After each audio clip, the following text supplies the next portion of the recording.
Good morning. I'm Nisa and this is Morning Report on Anisa TV. I'm going to bring you hot news over the next 20 minutes. Polar bear killed by bird flu in Alaska as virus continues to spread around the globe. Bird flu continues to spread CNN.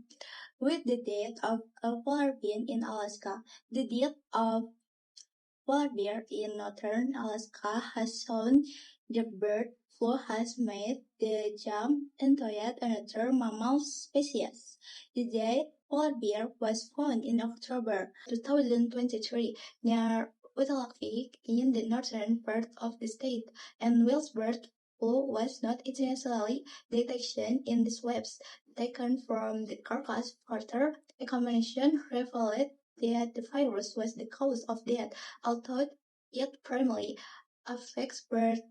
The virus does sometimes spill over into mammal population as well as swine, where a mammal has stuffing the carcass of a dead infected bird, including otter seals, mountain herons, and raccoons.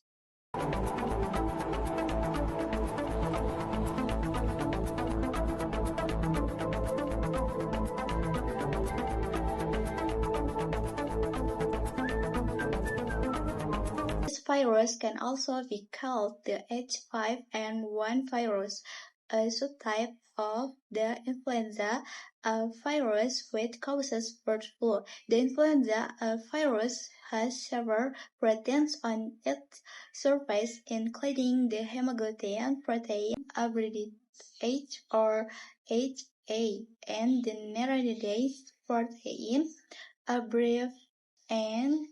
A or N. The combination of the type of H protein and protein will determine the nature of the virus and the naming of the influenza virus subtype.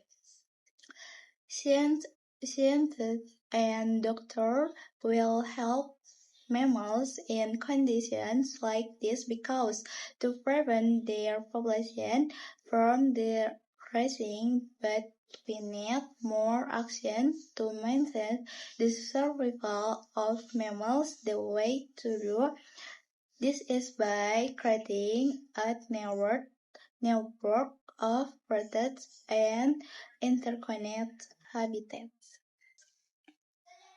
That's the hottest news today. I'm Nisa and this is the morning report on Tasty TV. See you!